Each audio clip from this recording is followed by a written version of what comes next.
I'm the founder of the Leo Africa Institute, and I'm welcoming you to day 2 of our conversation.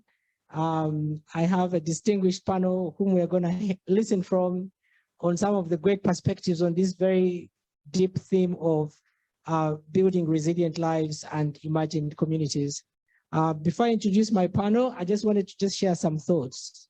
One is, yesterday, I think it was Okash, who was at the airport in Ethiopia on his way here for this meeting, and you sent me a picture, right? And in that picture, you had, it was yourself, William, and Benefit, right?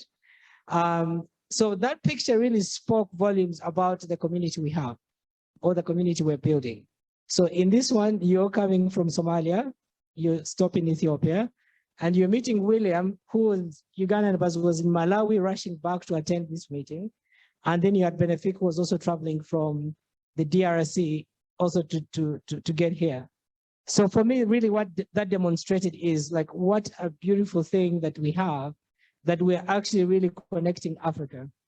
So when we talk about that actually Africa can come together, that we can actually come together, is not a cliche. It's not a cliche when we say that actually Africans can come together and can work together and can collaborate, because this is now almost like 3-4 different countries we are connecting with just this one action. And also just take the opportunity to mention that, oh, and that's the picture we see showing, a very beautiful picture that you guys sent. You didn't understand the implication of it when you were sending it to me, Okash, but I was very happy to see that. And also, I mean, this morning I just walked into the lobby, and for all these like faces I hadn't seen in 2 years, Kevin Akiman and all the others. So we have fellows from almost 8 different countries who are represented here. So our community, small as it is, it's really resilient. It's growing, and there's a demonstrated commitment by all of you guys getting on the planes, given the difficulties that come with traveling and going through airports today, that you're here. So thank you for your efforts and for showing up. The other what happened that also gave me strength and encouragement that we're on the right track and we're doing something good is when we sent out an invite for Carl Mandlan, who is the chair of our board of directors, and we really asked him for virtual participation because he was supposed to speak yesterday, which he did. But at the same time, he just sent a note and said, oh, by the way, I will be coming in just for a few hours, which was quite something. And he did. He just got on the plane and left his family and left his work and got on the plane, got here last night. You had a conversation with him this morning, and we had to have an opportunity to also do some work meetings on the side. So this demonstrated commitment to what we have as the Leo Africa Institute Network is part of the different communities, where the concept of communities that we're talking about, you know. And saying that, I have my panel who I'm going to introduce. We shared with you their bios, so you have seen all their bios and what they do. But I think what was not in those bios is like how relevant they are to the conversation we're going to have, but also how relevant they are to the Leo Africa Institute.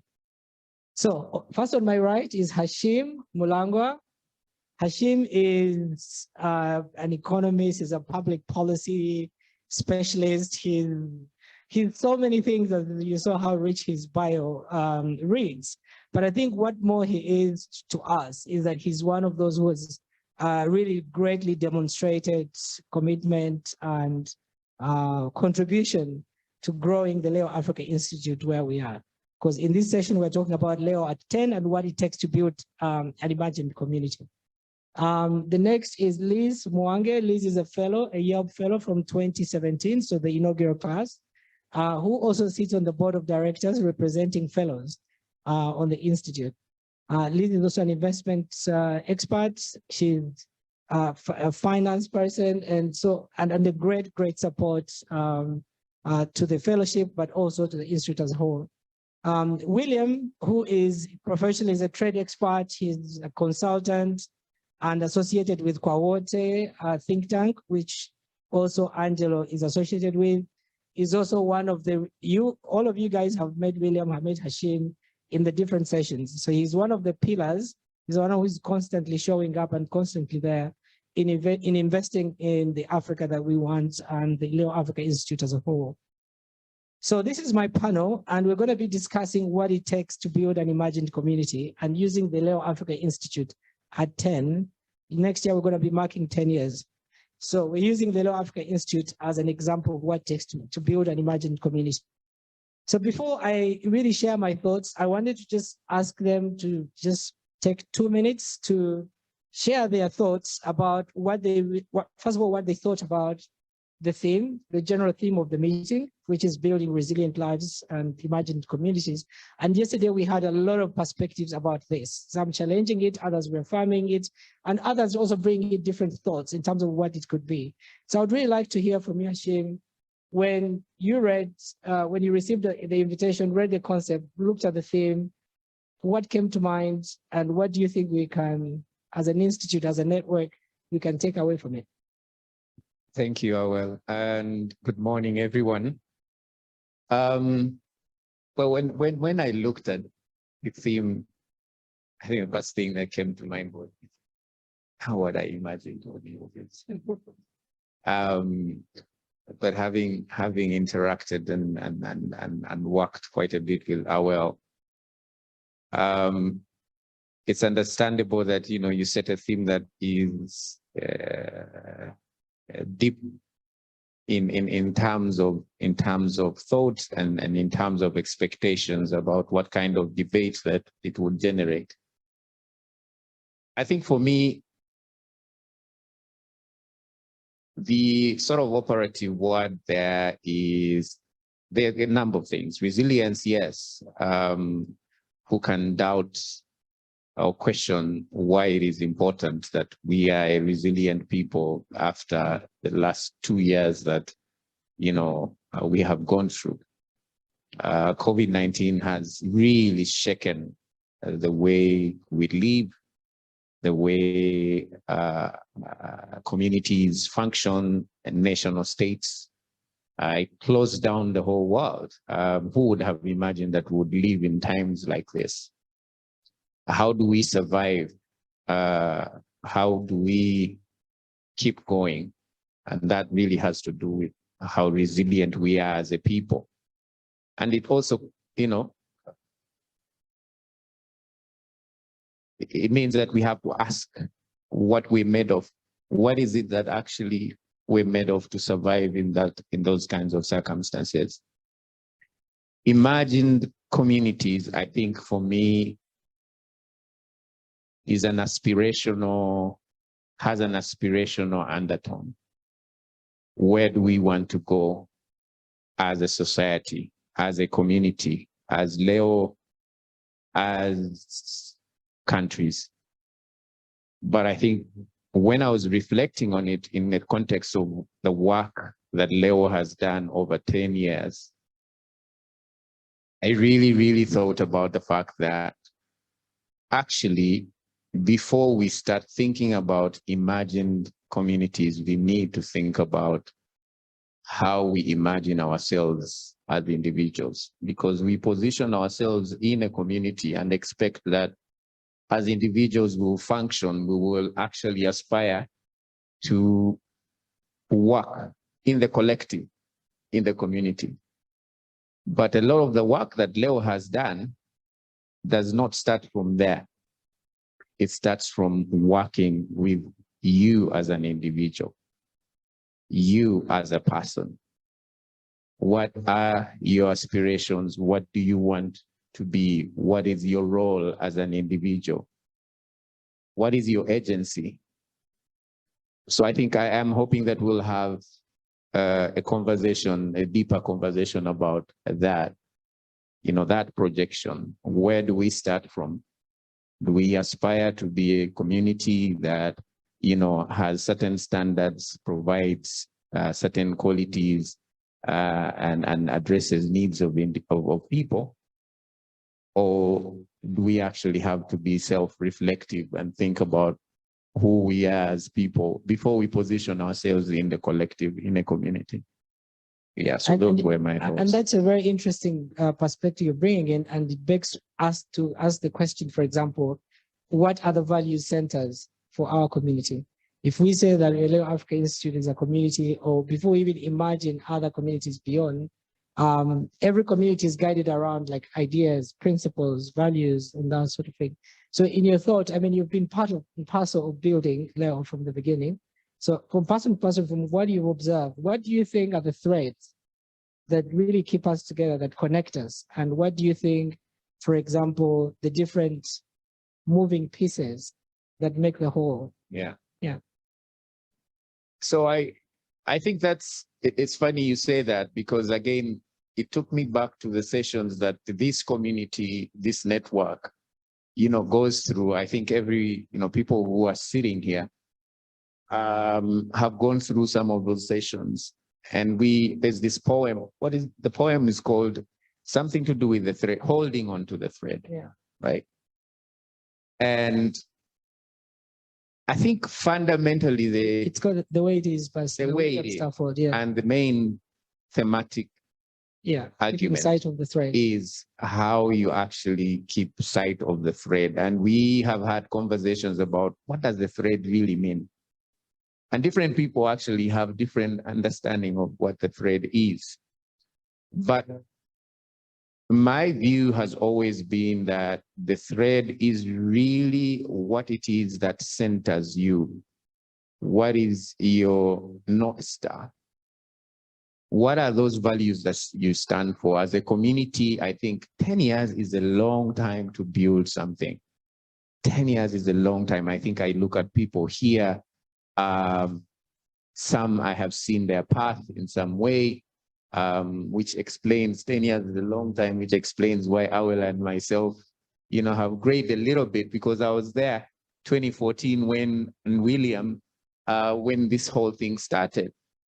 But you cannot sustain a community, an idea, until it is grounded in something that is really, really fundamental. Empathy, respect, responsibility, collective responsibility, trust, building trust. Awel, myself, and William have been friends for a very long time, and Angelo. What is it that keeps us, connected to this particular idea and working with you to build this network? There must be foundational values. There must be something underlying that really keeps us together. And I think the lesson that I've learned as well through that path is that this is really hard work. People get bored when you talk about ideas, when you talk about values. Values are not going to pay for my bills. At least that's the perspective. That's what people think. But you can't build a community. You can't build a network. You can't imagine how you're going to address problems of society in health, education, create jobs and opportunities without actually working in a collective setting. You can't imagine a better future for people without working as a collective. What is it that makes people give up their individual rights to work on a collective goal? I think that's the conversation probably we're going to be having, for the rest of the day. But those values, I think, are very, very core. And I think really Leo exemplifies an organization, a network that is built on trust, on respect, on empathy, on agency, and feeling that we have a responsibility. We are our brother's keeper, so to speak. Thank you, William. I think that's a very insightful way of... William, they just... Sorry, Hashim. So I was thinking about William, actually, William coming in. So William, I think just picking up from like where Hashim has stopped, you remember this, the journey. I would really like to know your recollection. I think this is a conversation we probably haven't even had, but we know the paid, the sacrifices that Hashim is referring to, sustaining and building this kind of of the network. As you know, we are already working with fellows of the YELP community to take it forward. So building a community within a community. We're already imagining a community within a community. And Hashim, I think, has already shared, I think, what fellows need to start thinking about as this is happening. So from your thoughts, from your experience, and the story that we share, what would you really want to say to the theme, the conversation, and your own feelings about Leo Attend? No, thank you so much. I am extremely proud to be part of this panel and to complement what my colleague Hashim has mentioned. Imagined communities. 10 years ago, we didn't imagine this the way we see it right now. And that's a very important point to emphasize, that more often than not, we set out on a path towards imagined end goal, a certain end state. But we do many things that may not necessarily lead to that imagined state, that imagined community. And so my point is that when we started out, when you started out, actually, and you know, Awel, you are the flag bearer of this, you probably had an idea of what a connected community could look like based on your experience with other connected communities, I can call them that. Whether they're imagined or not is another point. And it's very easy to lose track of where you're going. So the magic of Leo Africa is to be able to make the connection between different actions and different activities and build a semblance of a continuous path towards something that's better than what it was before. So if you pick each of the individual activities that we were doing over the years, they didn't make sense unless they were connected somehow. And I think the magic that Hashim was talking about and the fellowship that we have that has sort of nurtured and fertilized what Leo has become is that we've just always gone back to, I can call it the maker of ideas. Go back to what really connects us. What's the passion we have? Is the passion about building a better Africa, for example? Is the passion about building a better country? I remember we used to have impassioned arguments and debates. Myself, Hashim, Angelo, and others around what we thought was going wrong or what was being done right then at that time, and what we thought should be done going forward. So that sort of naive aspiration that we shared about improving ourselves professionally and personally, but also contributing to a much better society going forward, is for me the fundamental aspect of what this network is about. And so I'm glad to be able to share this, because I am sure that in this room here we have fellows who may still be struggling with trying to understand what this network is about. And so my message to you is that you don't really have to make sense of it the way you're trying to right now, because what Hashim was saying about whether it puts food on the table or pays for the next bill, your worries and concerns on a daily basis are just part and parcel of a longer story. So you've got to think in a much longer way. I think I had that private discussion with you, Awel, about having like a 30-year plan and not imagining that you'll be alive in 30 years, but I mean, who really cares? But you've been able to figure out that 30 years from now or 40 years from now, you may not be around, but you can imagine a community that stands for certain values, that aspires to be better, for example, and that you put one brick there or two, you did your part. So whenever we went back to the maker of ideas, there was also an opportunity to refresh, reframe, rethink. So clearly 10 years ago, who we were then is not who we are now. So the fellows you together can create an imagined community. You are a community right now the way you are. But it's up to you to continue to make the connections between all of the activities that you do, because the danger is that you can do them and they will remain disconnected. And there will be an opportunity, I think, because you have some of the most brilliant minds in this network.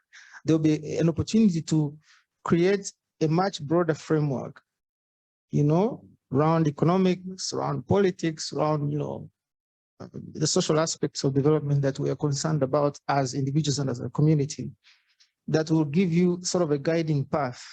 Because I think the bigger networks are toying with the word bigger here, but more mature maybe, like Aspen and others, they've had time, they've had, I don't know how many years to sort of figure out who they are, what they stand for.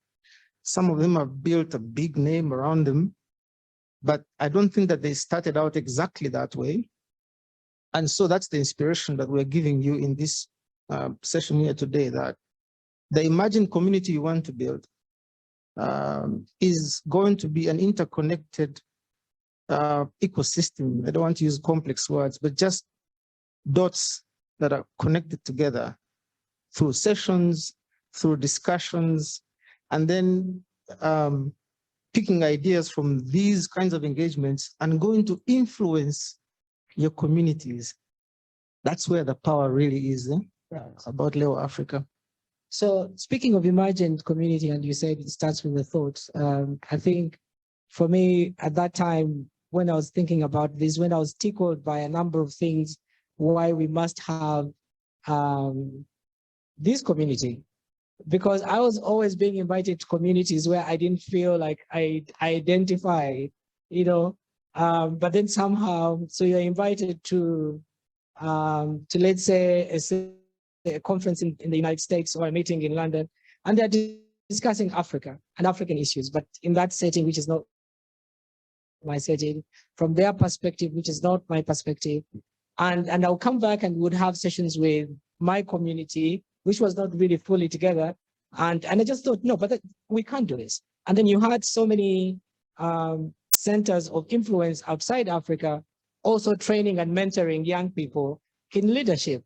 But then from what perspective and with what values and for what purpose, you know? So I think for me, those challenges because I was relatively young then, and I was really like very interested in things and trying to make things happen. So because of that energy, I would be invited to these spaces, but in a way, sort of patronizing, you know, me to be there to, you know, to be as part of. So I think that's where the thought comes from, and then you take it from there.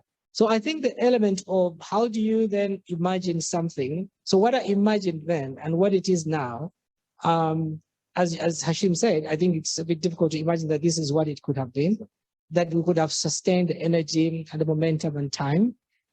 But I think along the way, so for me, there are two things. One is I've learned that you must know who your champions are.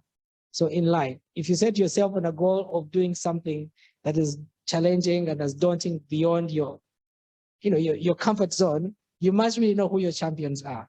Because there are those people who really just keep you going, you know, even when you're about to give up, then someone's like, oh, you're really great. And what you're doing is really important. And no, you know, and I'm just like, really, you think so? You know, so one of the things I've learned is you must have your champions.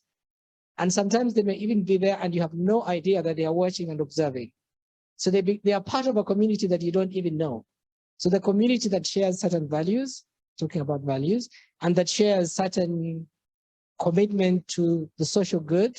So they observe and they see.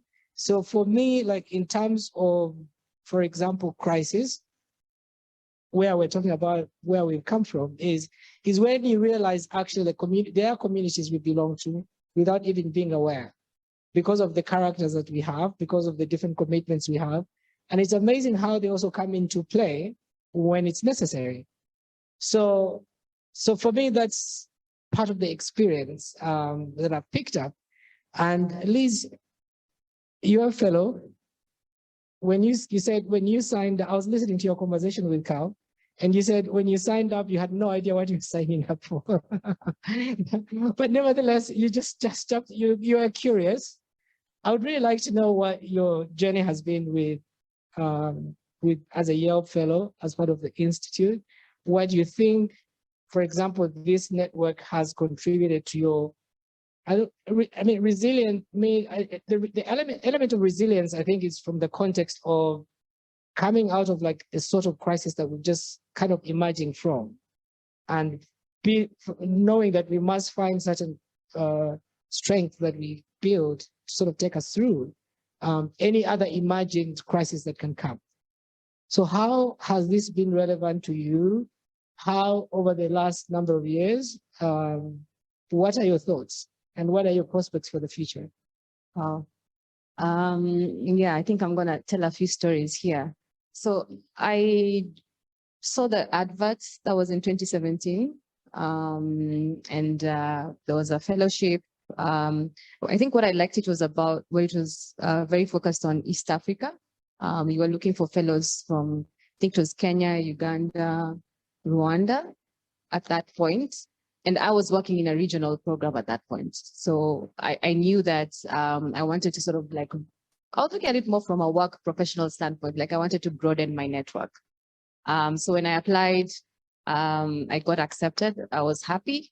And then we had our first session, the leadership session. And so I joined the session. There's all these people. We had artists, we had filmmakers, we had social entrepreneurs, myself coming more from like a corporate background. And here we are reading these readings and reflecting upon, different situations, whether it's a different leader or we're reading poems like the way it is. And I think for me, it took me from my normal, I guess, usual, kind of workshop kind of thing, because it was a lot of self-reflection. Something that I didn't expect, because I was like, okay, I've never been part of a leadership program. I've been part of a lot of trainings, but I've never had to think the way I thought, and also just to hear different people giving their own perspectives. And I think I came out from that first seminar very challenged, because I could hear a lot of perspectives and people knew so much about Africa. I was like, oh my goodness, like I need to go and read. I'd done history before, but I was like, okay. But it wasn't so much about the reading and learning about the different countries and the different leadership styles. And, it was more about how different we were, valuable the insights were for me to now understand how young people in very different fields think, and how we are very similar, even despite being in very different careers. Yeah. So I think those are the two major things that stood out for me. And coming back to the other seminars, it was like even better and better, because you're able to really, I guess, cement your thoughts over time, because it's almost like each and every other session is a refresher. You come, you leave the seminar, you go back to work, but then you get into these situations where you're like, oh my goodness, I learned about this in the seminar. How should I behave? And I think some of the important lessons I learned is, characters of good leadership. Not every good leader will have good character, and that's the thing. There's positive leadership, there's negative leadership. How do you look at the leaders that you have within your community, and not just political leaders, but even at work? I think that's what kind of helped me navigate some of the tricky situations that you have to deal with at work, but also being very calm and grounded, understanding that, this is sort of like the journey that everyone takes to get to a certain level. So I liked it from that standpoint. But I guess what I also liked is post the leadership session, because that ended in 2017. The network gives you an opportunity to still tap into it. But I also have to say it's dependent on you as a fellow and what you give to the community, because that is what you get back. And what I really liked is that Awel, he's always been challenging me, throwing different things at me. And of course I say yes, but I'm like, am I worthy of this? I remember Africa Now asking me to moderate that session. And I was like, if Awel believes in me, I'll do it. But I think so Liz moderated conversations with almost like 4 heads of states and very big, really, really big people. And she managed to, was it 2 days? it was 2 days. It was yeah. 2 days, and she really held on her own, but you did great. Thank you. Thank you. But again, thank you for that opportunity. And I believe that what I've really loved about being a fellow is that I've learned you've gone through the seminars, you've learned what you've learned, but then you get that practical experience to actually apply it. Because now, I felt responsible being, the first Kenyan fellow, to really, when other fellows were coming in, it's almost like now, how do we start building our own small community as the Kenyan fellows? How do we start knowing each other? Because the different years, we don't spend so much time together in the seminars to know each other. So we have to go outside of that to really understand who we are, understand the different people that we have. Some of them are living in different cities. So how do we do that? And I think COVID has really helped, because now, we've done things virtually, but also why COVID helped us, because we were challenged now to do our own seminar. We've always been telling Awel, come to Kenya. Why do you always have to come to Uganda? Why don't you come to Kenya? And he was like, okay, now the seminar is happening in Kenya. It's in September. You're the ones leading it. Yeah. So we had to come together, think about how we'll, organize the session, but even just beyond that, how will the conversations flow? But I think also just understanding what can we do as ourselves, given the fact that we've been part of this community, we've seen, we've grown, we've now known each other. How do we also start bringing in other people to sort of benefit in a sense? Because for me, what I loved was that this fellowship has, it's very focused on young people, but as we get to discuss, and I can see the journeys we've had, because there are times when you're up there, there are times when you're down there. And even as we were planning this seminar, as the Kenyan fellows, together with the other fellows, the Ugandans, the Tanzanians, helping us, and the Somalians, we were trying to, it was also a time to reconnect and understand, because it's all about volunteership. You're calling people to come to volunteer to help in terms of the planning. You want them to be part of the session. But also you realize that when you've not engaged them for too long, you have to start again, sort of like refreshing them in terms of why you're in this community. So I think there's also opportunity to just keep that, I guess, fire burning, and having activities has really helped us in terms of that. And now when I think about an imagined community, to be honest, I really struggled with that, because I feel like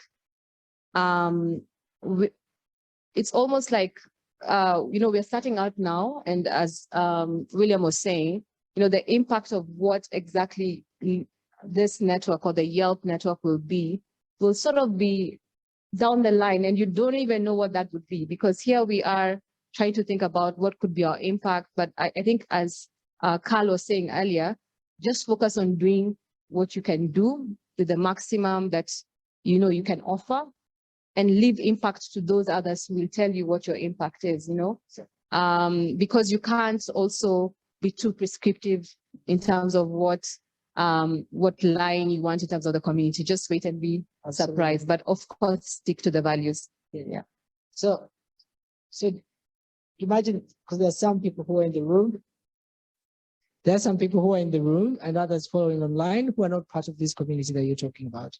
And people belong to different fellowships and different networks. And what do you think that somebody should, if, for example, someone leaves this room and they're inspired to be, we keep talking about YELP, but they're also Huduma fellows, so we've not forgotten you. Yeah. You also have your time. So if someone is looking for a network or thinking about belonging to a community, what are those thoughts? What are those key things that you think communities which invest in others, invest in you as you invest in them, what should they be looking out for? Because we also know there are community networks, and it's not just being part of a fellowship. And what do you think? What would you tell those people? I think first of all is when you're looking for something and you get accepted to join, you have to be committed to it. Because sometimes it may not be clear to you why you're in that community. It may not be clear 100% what exactly you get out of it. But I think, as I said, it's what you as a person, what you choose to give, what you choose to learn, what you choose to impact others. You can't be passive, I would say. You have to be active. And I think also, to be honest, you will figure out whether this community works for you or it doesn't. But I also say give it time, because there are times when a certain community is very relevant. And then there are times when, you know, it may not be, maybe also because of the time that you have to give and the certain situations that you go through in life. But I would say commitment is really the most important thing, because when you look at it, most communities and building communities, you have to give your time, your money, your expertise, and you have to have a long-term vision in terms of what exactly it is that, you know, I mean, why you're giving. You know, it can't be that I'm here serving for today and doing something in order to gain something, you know. And that's the thing about the network, because we have very accomplished people like Awel, like, you know, everyone in Uganda, right? Or you know, everyone in Africa. That's so true. If I'm just coming into the community because I want to be close to Awel to tap into his network, you know, that won't work, because Awel will expect certain things of you, and not just from the point of view that you're part of the community, but there's that greater essence in terms of also networking across, you know, your peers. Yeah, because I have learned a lot from our class and seeing also the journeys of people, because over the last 4 years, we're not all the same. And that growth has been quite powerful. But it's also because I know, you know, 10 years from now, when I'm dealing with certain situations, these are the people who will help me navigate that. So it has to, you know, the why I see is the most important. And I also feel like the reason why commitment is important is because we are here because we value being in this community. And to be honest, there are a lot of communities that have not been able to survive during this COVID period because maybe the commitment was not as strong.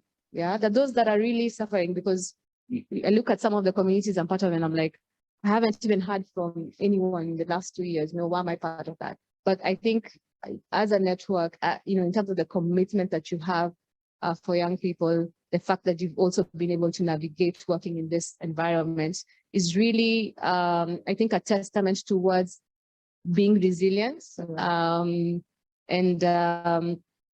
Yeah, you know, just so to be part of the network. And I think we're going to ask Kwesi to talk about this a bit more, and he can talk about maybe the resilient nature of what we have gone through as an institute through this period, and what we've learned, and why we think it's necessary to investigate, to have this conversation about how do you build resilient lives, you know what I mean, and what are those imagined communities, given our different identities and background and all that.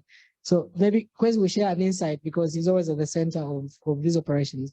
But Hashim, how did we get from listening to Liz and listening to all these guys who have flown in from all these places to be here, and those who have also made their time to join us early in the morning? How did we get it right?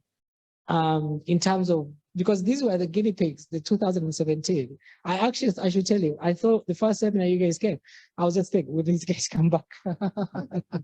So you had very, you know, all of you guys were smart. You had people like Raymond, for example, who were already blown out and intellectual in their own way, and others. So the question was, because we were testing out our process, our curriculum. So what is actually, how did we get it right? And what do you think is the place of our material, the readings, in a way of keeping this thread or weaving this thread that actually keeps us together, that has made these guys be here and Liz say the things that she's saying? How did we get it right? I think I'll let the next 10 years determine that. I honestly will. I mean, there's a lot to celebrate. So I remember saying to Awel, walking into a room and I think we were going to have one of those sessions, and I was leading a session or something. And in that room, everybody was either a CEO of something, a founder of something.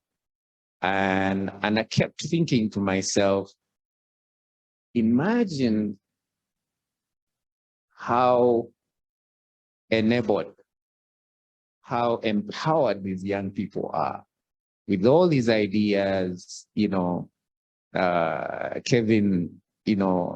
working in Burundi and having, working on issues of, I think it was the environment or something, having an NGO, and a few others. And I was thinking to myself, there's so much belief in here. And they were you're so, and I think you're still very different from our generation, because I don't think at 24, 25, I ever had that kind of self-belief, ability to think that I'm going to change my community, my society, and I will start something and it will actually grow in this way. Now, how did we manage? I will not say get it right. How did we manage and how have we managed? They came back, they're here. They're here. I think one of the things that I think was really instrumental is that we always and have always tried our best to share our own experiences. We were trying to do something to empower young people in ways that reflect the challenges, dealing with the challenges that we ourselves have actually gone through as young people. Awel is very passionate about, young people having the ability to change their lives and play their role in politics, in economics, and everything. And we come from a generation, at least at some point, leaving university, trying to get into jobs and all these things, where we really did not feel that we had those spaces. And in some way we felt, and even when we got into spaces where we would be of a certain influence, we just did not feel that we would be empowered enough to actually do what it is that we want to do, that have that fire. We had that fire. These young people had the same. Now, from those experiences, we realized that ultimately, the people that will survive these things are people that are going to be self-reflective, that are going to think about who they are as individuals and then how they are positioned in society. It really, really comes to that.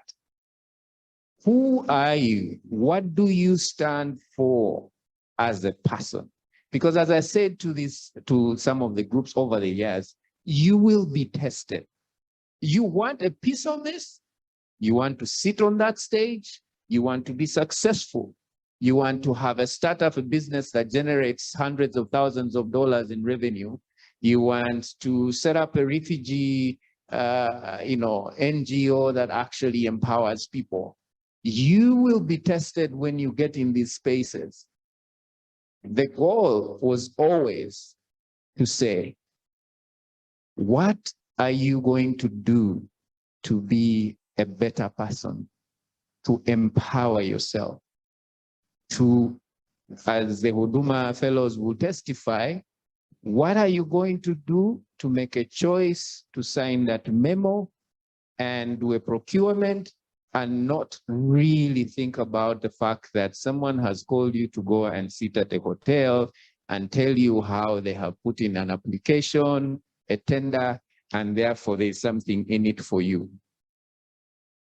What is it that is going to stop you? Because that decision, don't think that the people that are actually fall to that temptation themselves are like crazy.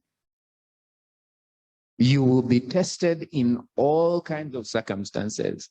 And we thought, stepping back to think about, to better ourselves as individuals, as people who are value-centered, as people who think about what leadership is, can help young people. And I'll say something lastly, Awel. I work as an investor for a global organization that invests in businesses, investments worth, tens of thousands of dollars to millions of dollars. And I would say to the young people out there that are watching us and the people in this room that are doing all these amazing things. You have a startup, a fintech that wants to revolutionize how, services, how extension services in agriculture are actually deployed. You have a fintech that is going to revolutionize how health services are actually, delivered. And you have all these ideas. All these are technical things you want to do. You believe you can do these things. I look at a lot of proposals that come to my team, that come to me, that are about, we want to change how Africa thinks about this problem. And I can tell you this, the key thing that I look out for, and my, my investment team looks for in many ways, because you see, we all define success in different ways. So I don't want young people to be impatient with this theme about developing ourselves as individuals, thinking about how we survive, how resilient we are. Don't be impatient with that, because ultimately, the only successful ideas about social enterprise, business, or anything that will give you the prosperity you want, that will give you the satisfaction that you want, are those that are grounded in something that is bigger than the projections you've just run and submitted to Hashim around this investment. Because when your fintech fails, at some point when you can't find the numbers, the traction for the numbers for people who are actually getting on this thing doesn't show, and you can't pay your salaries, you can't raise revenue. What people look out for is, what is it that is going to make this person actually keep going? What's going to make this person keep going with this idea and say, this is grounded in something that is bigger than just a technical idea, than just money, than just fame? Because it's only those ideas that are actually going to succeed. It's those ideas that are going to come from this network and become big ideas that change people's lives. So the way I look at, the investments that I make and decisions that I make, I can tell you, there is no new idea in the digital economy space today that I look at and I'm thinking, this is mind-blowing, because the next one I actually look at is also really interesting. It just keeps coming. And there's just, these young people just keep churning these things out. But the thing that really makes me make a decision about what I think is actually like a game changer is something that I read in that proposal, the investment memo, that basically says, here's a team that is committed to something that is bigger than just the revenue streams. Right. Here's a team that is committed to bringing services closer to people in a way that is fundamentally different from what we have done.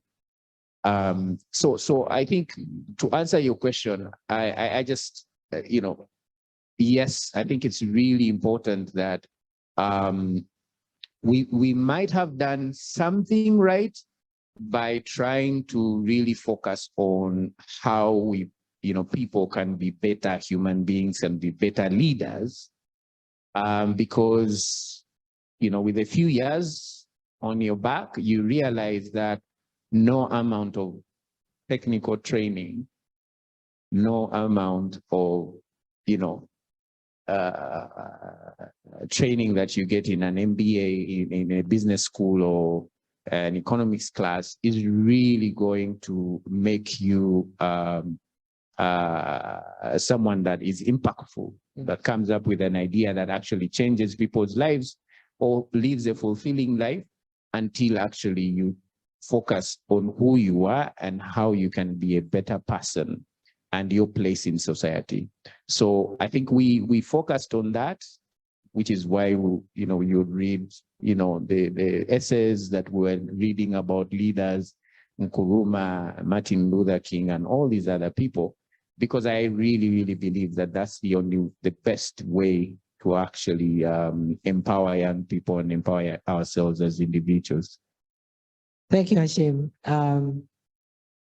William, when Hashim was speaking, he mentioned something that triggered my thoughts. I would say that we have been resilient as an organization.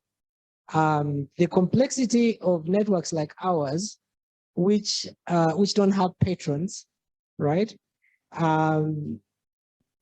Invest in young people and with no clear motive, so to speak, in a region like ours, which is, politics.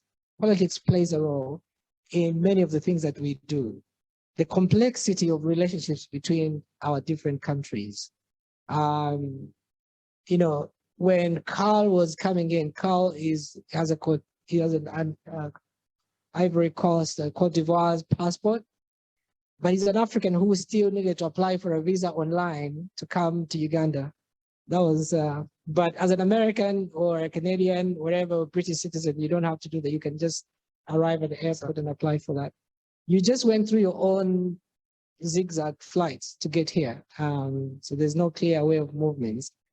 But also in terms of the politics, there tends to be a lot of suspicion around organizations like this, which are really driven by purpose and passion and whatever, and they're not patroned by anybody. As you know, we've had these conversations. I think it would be good to give an insight on that, so that first of all, the network can really appreciate the complexity of these, or these complexities that we face. And just knowing that keeping focus and keeping steady, and just really keeping our eye on the ball in terms of what we're doing, but understanding the complexities that surround the work we do, which is building these networks. We could be perceived for any other reason other than really investing in people and believing in Africa and knowing that we can actually make a contribution as individuals, but also as a collective. Your thoughts? Yes, I do. It's an interesting point you raise. So I'm here to also challenge a bit of the narrative. First of all, we've tried to avoid defining what Leo Africa really is, if you've noticed over the years. But we can also tell comfortably what Leo Africa Institute is not. So it is not a patron-based organization, which is sort of like counterintuitive, because we are preparing young leaders, but we tend to be a bit sort of leaderless. So you get it. So now Hashim really explained it well. If the ideas and values we stand for are enough to impassion us as an organization, then for me, we are doing certain things really right. We are not an association of chartered professional accountants and financial analysts. And, if a lot of these people in this room have those memberships somewhere, and they will tell you confidently the benefits they get from those organizations. Leo Africa is an institute of big ideas and small actions. So there I go again trying to define it, but in order to do that, if you're going to build a spirited organization, an organization that is driven on passion, on commitment, on focus, and is able to explore, be more explorative, less prescriptive, like she said, then we are doing the right thing. Why? Because if you are building an association of technically competent people and you are building, they call it a community of practice. That's what they call them, COPs. It's very clear you want to have very specific competencies inculcated in the membership of that organization. Here, we are not inculcating competencies per se. We're rekindling spirits. We are just impassioned. We're just trying to create impassioned people. And there's a very clear reason why. The reason is that if you look at the complexities of Africa now, you do not need a very specific tool, a blunt approach to cut through what essentially can be very complicated, like you said, that can get very political, that can get very polarizing, because I think you're setting yourself up to fail. Okay, so what Leo Institute is doing that responds to a volatile, uncertain, complex situation is to build a very good self-organizing entity. Okay, for me, that's the operative term. We are self-organizing, and we're organizing ourselves around passionate things that we're passionate about. So if we want to talk about public service, we've sort of created a response around it. We have Huduma Fellows. We have Young Emerging Leadership. We could have all kinds of other formations. But what captivated me about Liz was that if they keep talking to each other, they can self-organize in other ways that we cannot even predict.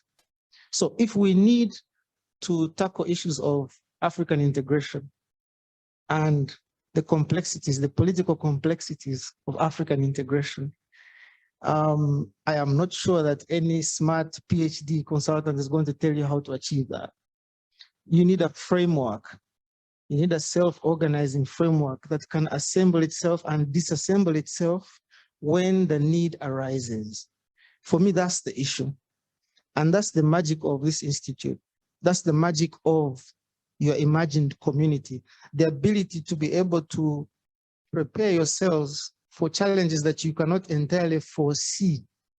Okay, so if we have, and these are the polarizing issues, if we have closed borders in West Africa, for example, if we still have 10 connection flights within the continent and you only do one going to another, extra continent, if we still have a lot of Africans voting with their feet, a lot of, refugees, if we still have situations where conflict can erupt unpredicted. So the danger is to try to think that you can predict all of these issues. But Leo is equipping you and preparing you to remain resolute and committed to the fact that when these issues arise, somebody has to step forward and do something about it. Absolutely. Okay, and they have to be prepared for it. Absolutely. So, and for me, it's sort of, so you see, I'm avoiding even talking to the very specific sensitivities of what is going right and what is going wrong. We're sort of building like a Swiss knife, of leadership. The ability to be able to assemble a toolbox that has more soul and less, regiment in it, less structure in it. It's like water flowing, down a creek through many stones. So, and that's exactly what we are trying to create here. So one final point is that, I don't know whether we'll get that opportunity if we don't run out of time, is to talk about the future now and the sort of mindset that we need for that. Right. There's one white man who strikes me a lot. It's called Henry Morton Stanley. If you want to read the history of the colonial history of Africa, he documents it way better than anybody else does.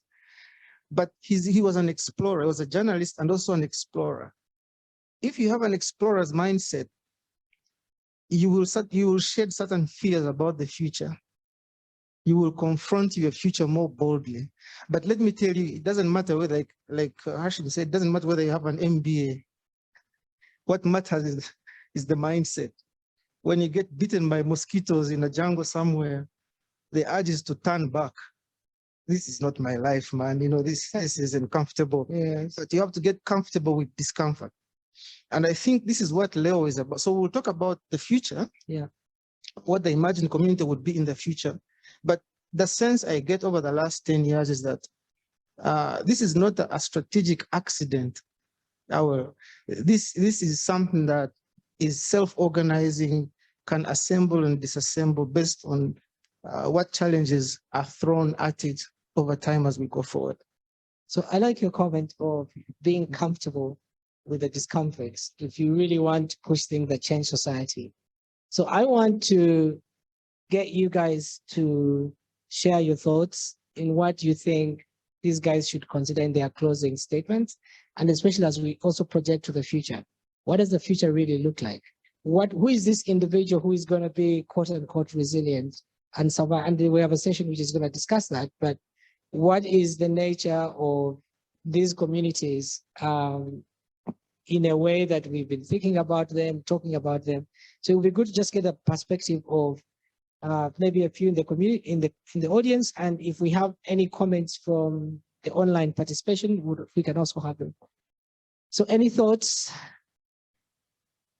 Any things you'd like these very smart people? I think they've been really smart and sharing these insights. If you'd like them to explore more in their closing statements. Yes, Eric.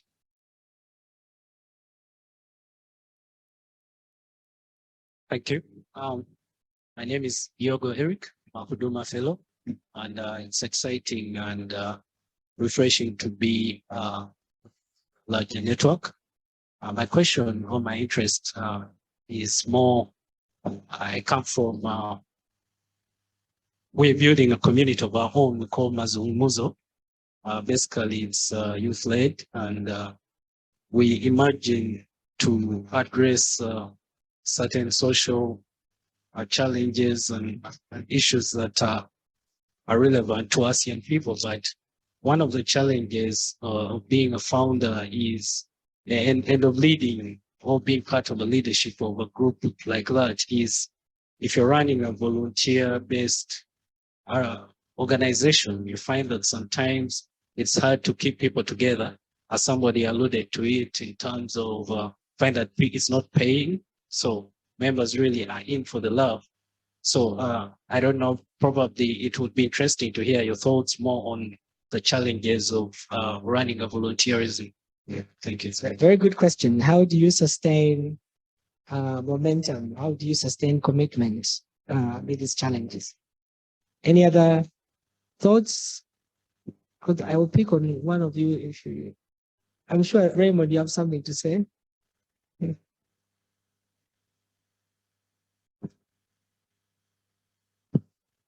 Thank you so much. I've been taking a couple of notes. And for me, maybe just looking back, because as part of the first test experiment and then later first fellowship. And over the years, I've sat through fellowships with multiple founders, CEOs, co-founders. I'm not a founder. Now I'm a co-founder because of the insecurity that these people have rubbed off on me.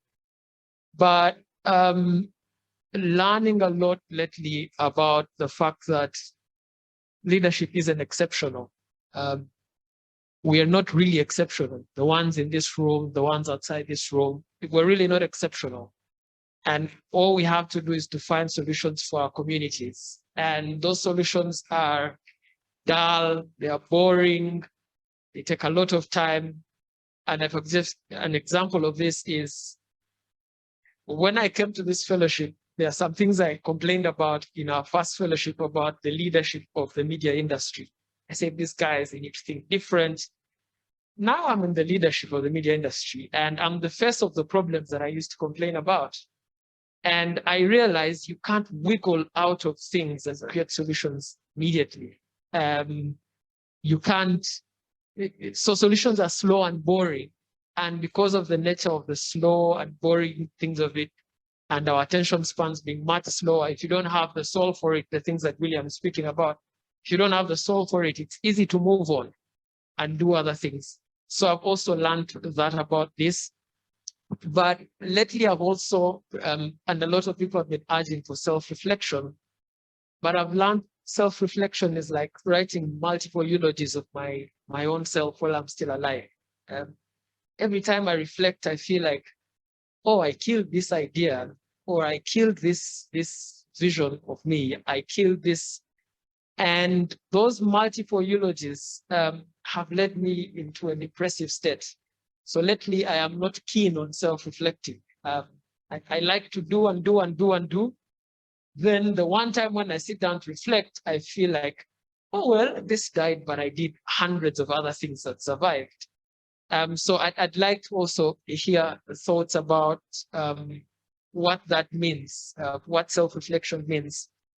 But the other thing is the idea of Africa, what we think Africa is and what it actually is. When we started our fellowship program, particularly,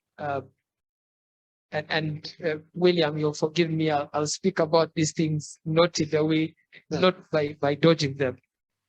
Our Rwandan fellows were with us, and that's because the border then was still open.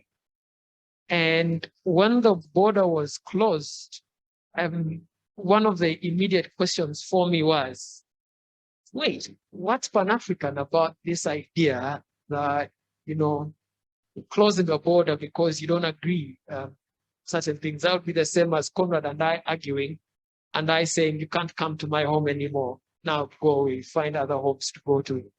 And I feel like one of the things that we need to generate consensus about in this room is the ideal Africa and the Africa that we actually are in are different. And maybe we need to start to build on the one that we have now. I asked this morning, Carl, the things that at 20 years, he would have wanted to do. He didn't do that, he regrets the future. And I don't want us in this room to have the same regrets that, we'll be in positions of influence and power if we aren't already. And the ideas that we have that we can't execute because we feel we haven't built the community for them, or we haven't built the resilience to encounter the consequences for them.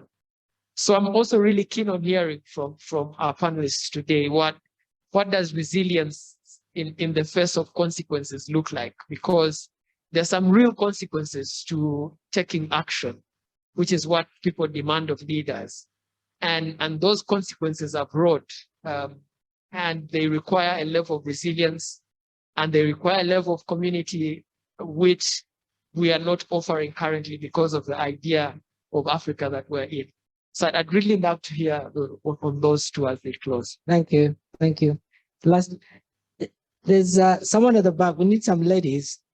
The friend of the Institute is called Linda Mutasi Sekaziga. Linda, I would really like to hear, maybe to ask the panel. You've started one of the most revolutionary projects, Mutasi Library, which is a digital library where people are able to put their own libraries and the public can borrow, read these books, and then return them. You started off with your own personal library. And this is a journey you've started. It's just one of the different other great initiatives that you're investing in. What thoughts would you want to pick from this panel, or what have you heard? What have you listened to that you think we can benefit from? Thank you for ambushing me, Awel. I'm very happy and glad to be here. As usual, this is my second time coming to this gathering. And I feel at home being part of this, because what you're talking about today, listening to all of them and yourself, is that indeed, these are not imagined communities, actually. They are real, they exist, and it's the flow of life that if you are into something, you will find it somewhere, somehow, you know? And so to sit here on a day like this and not to go and commit to other things, and we're having such conversations, and we're in agreement, and we're tackling issues such as these, talking about how to create communities and to be part of them and to be resilient and do things that don't pay, that, are just from within you. And you're like, I'm going to do this, and I continue doing it. And over 10 years now, I made it. What did it take for you to do it? And to have us here today, it must be something in its own. And so this is how I start my library as well. And to know that I can be a part of people like you just gives me so much joy and gives me that resilience to know that I'm not alone and you're not alone. And there's so many people doing things that are not to do with gaining material wealth, or, it's more to do with what's this community I live with and how can I share of myself. And so for me, it's not to ask any questions, but to say that I am really grateful to be a part of a space like this, and to know that I am not crazy in my head when I start the things I start, because I have 1,000 of them every day. Something comes up, and to know that this is what life is really, to be able to leave a mark, however small, in the communities that you live in, and to just not think about yourself and your children and your small family, but to think about what more can I do for the spaces that I live in, and also do some things that will outlive us and things that affect more lives than yourself and your family. And so it's really an honor, and I'm very thankful to be here. And thank you all. Thank you. Thank you so much, Linda. So your final thoughts. No one is saying it's fantastic to succeed and make a lot of money. But I think the question here is, even when you do well and you succeed, how do you, this aspect of service, how do you recommit back to your community? And even those who are pushing like entrepreneurship initiatives, social entrepreneurship initiatives, like we did with the Leo Africa Institute, just knowing the challenge that lay ahead and how the communities can come in and provide you with that support to keep going, which is really my story. We'll talk about my story another time, but so the floor is yours. Let me start with you, Liz. Your final thoughts and what you have picked up in terms of what do these guys go away with? Yeah. I guess to maybe answer some of the questions, like the first one on volunteership. I think what I've learned is that people will give in different ways. There are those who give in money, there are those who give in time, and there are those who give in their technical expertise. And I think it's important for anyone who is calling out to people to volunteer to just be clear in terms of having different options in which people can come to serve, and accepting that there are those who will give you money and not really input in terms of time. And there are those who will really help in planning, but they may not even show up for the event. And then there are those who will just come for the event. So it's being appreciative of different efforts and accepting that. I think also being clear in terms of expectations, that's important. And I think also just, we have this thing in Swahili, tenda, wema, nenda zako, like do good and then, leave, which is just to show that, especially in volunteership type of experiences, there are those ones who will be like, okay, I've done this and I'm okay with that. And that's fine. I think it's also just being clear in terms of the extent in which you want someone to participate in a certain, whether it's an organization and all that, but accepting people that they will serve in different ways. And then it's also the fact that people may not be always available because they're going through different things personally. Volunteership is very different. It's not like a job I need to come to every day and be paid. It's almost like, do I have the bandwidth and the capacity to do this and not to disappoint? So you can always check and see, based on what you need, do you have people available to do that? But I think that is what kind of helps. And I think when we're planning our seminar in Nairobi, I think I learned a lot from Awel, because I was like, Awel, how do you, is this what you always go through? And he was like, yeah, people will serve at in different ways and in different times. Maybe just the second thing, and this is more to Raymond's question. It's not, I mean, I don't have an answer, because I've also been going through this self-reflection mode where I'm like, I'm almost 40. I don't know what I want. You know, I feel like I need a significant change. I want to take a different direction. And I think the last 2 years I've almost been in a state of, okay, I'm thinking, I'm talking to different people, but then you realize that it's your life. You always have the answers. And I realized that being in a state of inaction doesn't really help. So now I'm, you know, coming back to being more active, because I realized that, you know, self-reflection can take a long time. But in that state, you know, you really, like, there's no one else who will give you the answer that you need. Yeah. So it's almost like just do the small things that you need to, and maybe in time you'll figure out, and you look back and be like, okay, it wasn't making sense to me then, but now it's clear. So that's kind of like the mindset I have now, because if I stop and strategize and I'm not even sure, like I feel like my plans will just, you know, they might work out, they may fail, but I don't want to be in this state of strategizing for too long. And I think there's another aspect of really putting pressure on ourselves as people who have now been empowered. You know, you almost feel like I should be doing more. I should be out there doing, you know, greater stuff, impacting more. And sometimes, you know, you have to take a step back and see, am I putting realistic goals on myself? Right. Just because at the end of the day, I'm also the one to achieve them.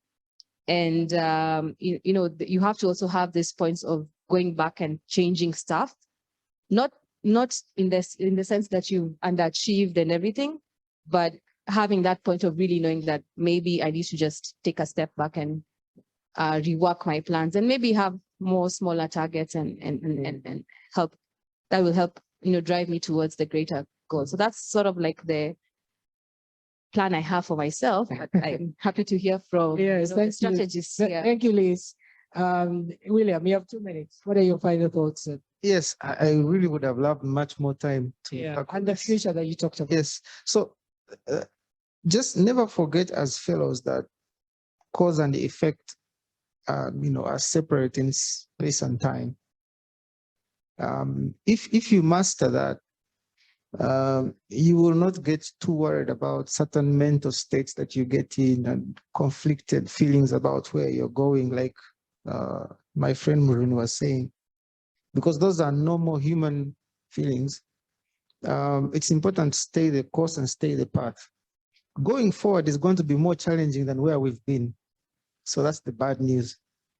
The good news is that I think you're doing the right thing to equip yourselves mentally, and as a collective group, as a network, as a community, to equip yourselves to handle these challenges as they are thrown at you. So you're not going to cut away all the forest, all the trees in the forest. You're going to have to find some hiking boots, you know, find a good jacket, and prepare for some storms that are coming ahead. The important thing is, can you navigate them? Can you stay the course in the long term? For me, I think that's what Leo is going to be about over the next 10 years. Right. It's trying to reimagine and reconfigure these networks that we've created to do bolder things. Like I said, big ideas, small actions, one step at a time, and then we can have impact over the course of our lives going forward. So for me, that's in 2 minutes. Yeah. Thank you, William. Hashim? I guess my final thoughts are for the people in the room and those that are watching us, young leaders and people who aspire to do things. You wanted agency. Now you have it. Raymond, you wanted to be part of that. You wanted to influence decision-making, shape opinions. You ran a column, you pick up your phone, you pick up your phone and call somebody, anybody in this country, and they will take your call in some way or shape. You have it. If you think you're going to do something, you're going to do it. You're going to get there. But do not delude yourself. It is always more complex than you think it is from where you're standing. So embrace complexity. When we started this, I think we were trying to anticipate the things that we were seeing, and we're thinking, other young people are actually going to do what? To find the same issues. Embrace there are no easy solutions to these problems. You will get in the space you want, or cash, you will get in that space you want to get in Somalia. And trust me, it is going to be difficult. Now, the thing is, how do you prepare yourself to deal with that complexity? That is what we have been saying. You prepare yourself to deal with that complexity by one way, as I said, being self-reflective and managing your hungers. Managing those things that actually are going to get you off track, because they will. Managing, you want power, you will get power because you set up a startup, a tech business, an architecture business, or whatever it is, you're a big investor. You'll get power.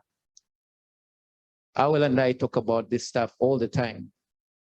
And how you manage that hunger, that desire to, I am this.